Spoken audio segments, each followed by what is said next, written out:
Saturday, March 23rd, 2019. My first thought was ironic. I remembered Josh, one of the guys in my dorm my sophomore year, telling me what a high it was when he sat at a table in the cafeteria with two girls he'd already slept with. Neither of them knew he'd slept with the other. At least he didn't think they knew. But it was an amazing high for him to know that he had. But for me, seeing my husband Jack sitting at our dining room table with Nick Jeffries and knowing that I'd slept with both of them was certainly a surge of emotion, but it certainly wasn't an amazing high. And okay, I hadn't exactly slept with Nick. He had me, but sleep was never part of it. Sunday, 4th of July, 2004. It was amazing that we were able to get in, since Sandy Hook National Marine Sanctuary closes to the public when the parking lots at the beaches are full. But we arrived early to go to Gunnison Beach, the G Beach, and the only officially nude beach. My girlfriends and I, all female students at Rutgers, loved going to the nude beach, working on our tans and teasing the guys. There were 6 of us, all athletes, and we hung out together all the time. We were something of a mismatch for each other. Megan, Jane, Karen, and Dana were on the gymnastics team, and like all successful gymnasts, they were small, ranging from 1 to 5 feet 2 inches tall. Eva Maria started gymnastics as a child, but grew to 5 feet 7 inches and switched to swimming and diving. She was now a diver on the Rutgers team. And me? I really stood out because I was a volleyball player, so we looked interesting together. The gymnasts, well, they all had the typical gymnast's body. Short, no breasts, but powerful hips and legs. Thicker legs than most girls would like, but they were all well defined by muscle, and no one would ever think they were fat. Eva Marie was the only one of us who had anything that could be called breasts. She was the prettiest of us, a brunette who got her summer blondes from the sun, not Ms. Clairol, and with deep brown eyes. Me? I was built like a volleyball player, tall, thin, with an A cup on top, and if Eva Marie was the prettiest, the rest of us weren't so cookie cutter, and we all had boyfriends, at least when the university was in session. During the summer sessions at Rutgers, they all went home. Arriving at Sandy Hook fairly early, even in the first part of July, we wore t-shirts to hold off the cool morning breeze, at least until we got to the beach itself and stripped down. The sun promised to be bright and hot, but the wind was blowing from the north, and it tends to be cool, and if it blew too hard, could bring some sand with it and make the beach less interesting. However, we had a suitable rig, a long windscreen 3 feet high that could be set up on the sand. If you put it to the left of the water, it provided protection from the north wind. We were all athletes, and we had lots of Rutgers gear. We each wore a Rutgers t-shirt, cropped, since short tops were in vogue this year. Whale tails were also in vogue, showing off our thongs over low-slung jeans, but only Karen bothered to wear panties to go to the beach. I was wearing a long-sleeved t-shirt and a pair of denim shorts, and that was it, unless you counted flip-flops. And Rutgers beach towels thrown on top of a pair of queen-sized sheets. It was the Rutgers gear that attracted Nick Jeffries, or at least was his discovery. We settled on the closest spot to the water, just before the beach breaks at the high tide line, with all that scarlet and white gear. But by then, 6 naked bodies glistening with suntan oil. "You guys go to Rutgers?" he asked, walking over. Me too. We didn't actually go to the beach for the purpose of picking up a guy, but this guy was definitely worth talking to. He had hard muscles from head to toe, with noticeable veins bulging to the surface due to constant weight training. He was tall and solidly built, and it was obvious that this wasn't his first time at a nude beach, because he was tanned from head to toe. But what stood out most was his dignity. Nick was soul, not height.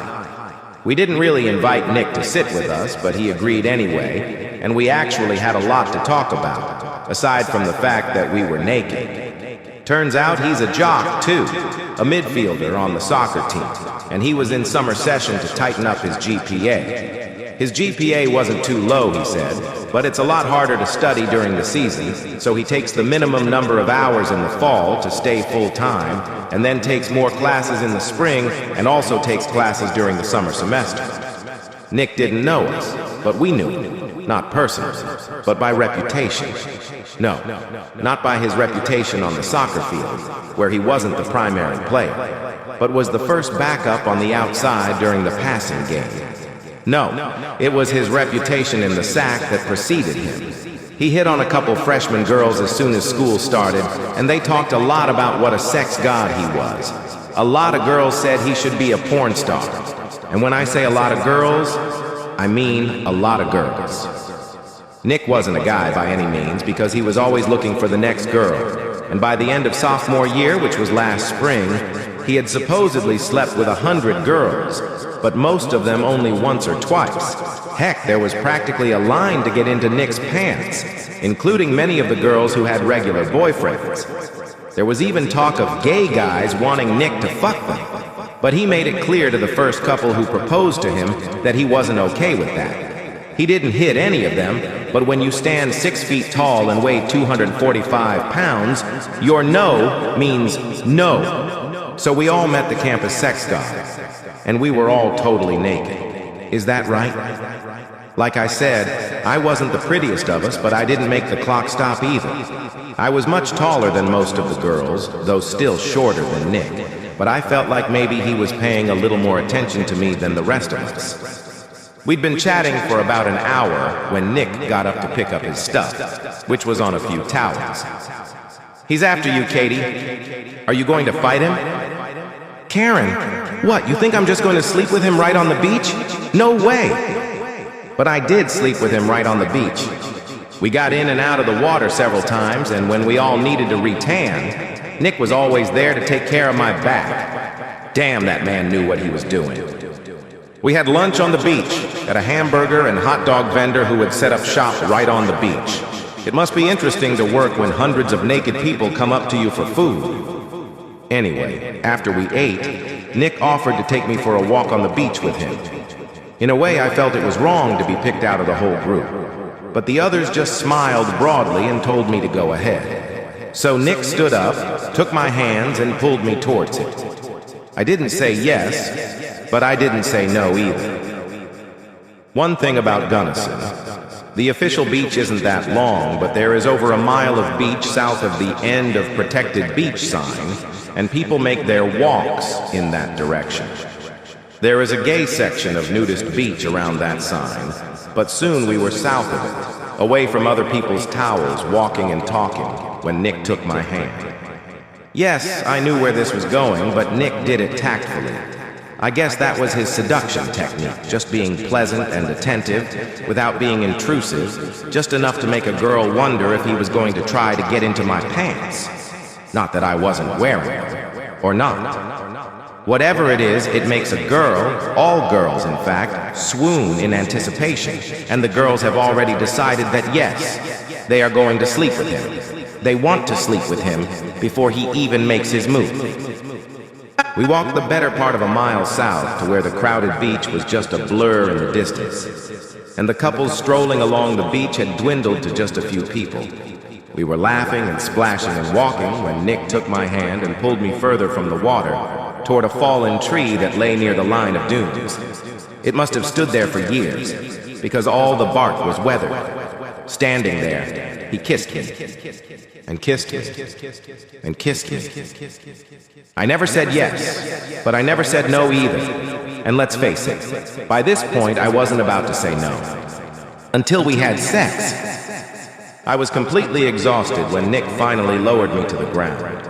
I wanted to tell him how amazing it was, but I was out of breath and couldn't get a word out. He kissed me gently, and the most amazing smile appeared on his face. The girls found out what happened when we finally got back to our towels.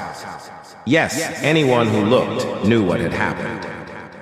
I even felt strangely proud that everyone could see that I slept with him, and they couldn't. Saturday, March 23rd, 2019. "Hi, Kat. I'm glad you're back," Jack said. "I have someone I want you to meet. This is Nick Jeffries, and his company will be doing public relations and advertising for us." Good thing I had a whole armful of groceries.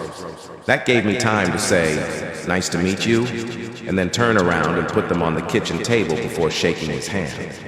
I calmed down enough to say nice words and go into perfect hostess mode. "It's nice to meet you too. You have more groceries to bring," Nick offered. He was as suave as he'd been in college. "Yes, a whole trunk. Thanks." It was a great break that allowed me to gather my thoughts. The grocery bags were plastic with loop handles, and Nick, Jack, and I went out to get them again. Nick attached about 9 bags to his forearm to carry them at once, and Jack managed to grab all the others except for a 16-pound bag of cat food. I took it, closed the trunk, and we all headed back out.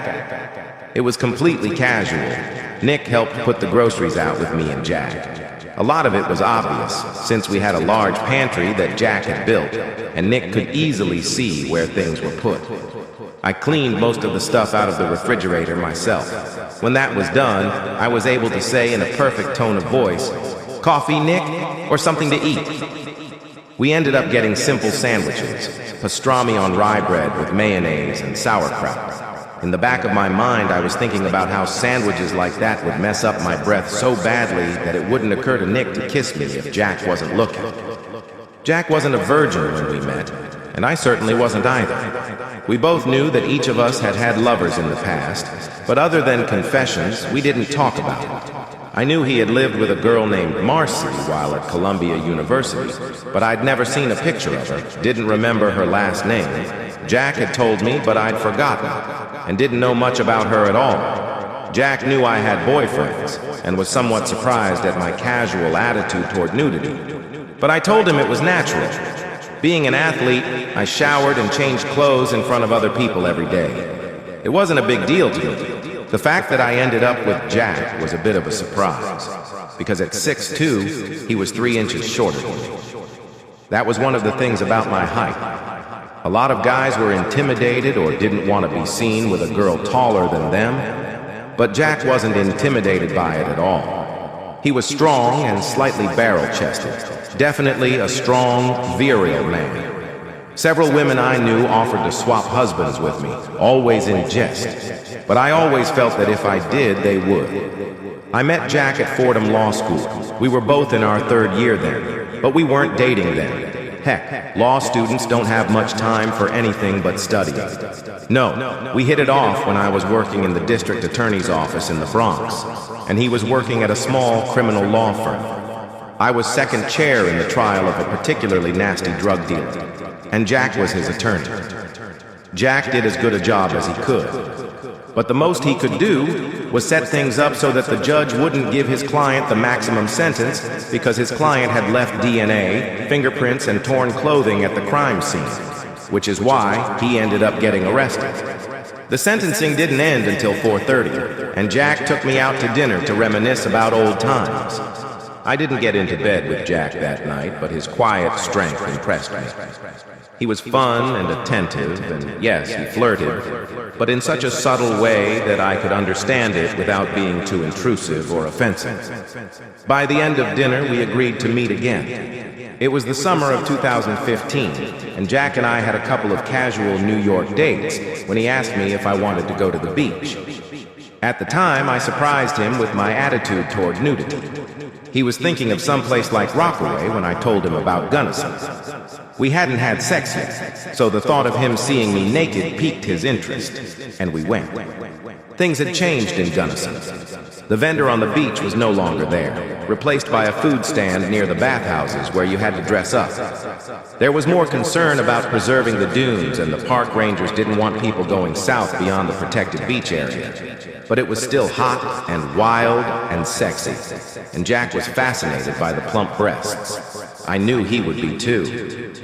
We couldn't have sex on the beach like we had 11 years ago, but I knew that this was the day Jack and I would finally do it. Highland, the town you get to when you leave Sandy Hook, has several good seafood restaurants, and I knew where one of them was. We sat outside, ate some good food, and talked. I knew Jack wanted to broach the subject of sex because what man doesn't get turned on when he sees his girlfriend, I think I was his girlfriend by then, naked in the sun, but he was a little shy about how to interrupt the conversation, so I did.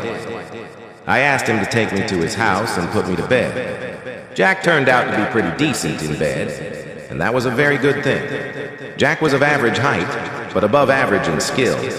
But he wasn't Nick. No one looked like Nick, though.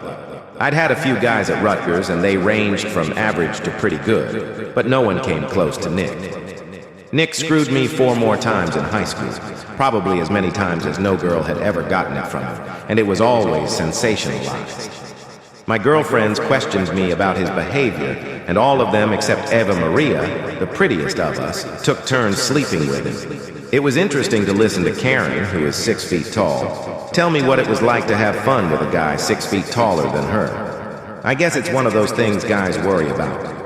What if their wives or girlfriends ever slept with someone who was sensationally good, sensationally better than them, and certainly bigger than them?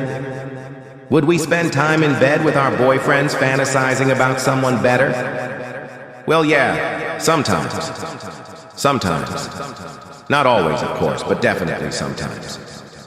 The first time I slept with Jack, I didn't fantasize about Nick, because Jack was into me and I was into Jack. But the most important thing was that I woke up the next morning with Jack. That was different. I'd had a few boyfriends, but now I was 31 years old, and this was the first time I'd woken up with a man. Every time I had sex, either I had to get up and go home or he did. Sex for me was all about finding a place and then leaving. This time I didn't leave. There was something special about it, something I still can't define, but waking up next to Jack only made everything better. I moved in with him the next weekend. He had a better apartment than I did, and we got married right before Christmas. I never cheated on Jack, and everything was going well. 3.5 years after we were married, we started talking about kids. Since I was still working for the district attorney, and New York State has a lot of career protections for pregnant employees, it shouldn't have been a problem. And I was already 35 years old. If I didn't have children soon, I wouldn't be able to have any at all. I was a little afraid of that. I loved the idea of having children, and I certainly loved the process of conception itself. But the thought of pregnancy, 9 months of carrying and 12 hours of labor at the end, it scared the hell out of me. At 35, I was still as thin as I had been in my 20s, and I loved it. Jack loved it. But time marches on, and now I had a very adult decision to make. I thought about ruining my figure, and here was Nick seeing again the same girl he wanted 11 years ago. The same tall, skinny chick he'd fucked on that worn log in the sunshine, on the beach, and maybe a few passers-by had seen it. The same tall, skinny chick who had so enthusiastically fucked him back 4 times in his dorm room. Of course, Nick recognized me immediately. My figure was the same. I wore the same hair, longer than usual for lawyers, gathered in a ponytail, and my face was mostly untouched by the wrinkles of time. He didn't say anything about it, but I could see it in his eyes. He remembered. Even though his number had long since passed 3 digits, he still remembered me. Naturally, he wasn't married. A guy who is great at sex but has never been a guy is certainly not fit for marriage. A man who could bed any woman he wanted was not the type to tie himself to one woman. And he'd take me to bed again if I'd let him. Jack took a moment to pee when Nick whispered to me, "One more time for old time's sake?" That was it. Nick had suggested it. I couldn't hold back the memories that came flooding back. How he'd taken me on the beach. The excitement I'd felt as I walked back, and everyone could see how I'd just been raped. One more time? Of course, once is what we can get away with. Affairs get recognized, but one night stands? Mostly not. But then Jack came along. A good, patient lover. A man I got along well with. A man I could love and live with. Not just in bed, but all day long, washing dishes, cleaning the garage, tending to our tiny backyard in the Bronx. A man I could sit next to on the couch and watch TV with. And most importantly, a man next to whom I could wake up and still feel the same elation I felt that first morning. I knew what my answer should be. No, Nick, never again. College was fun and all, but we're grown up now, and never again.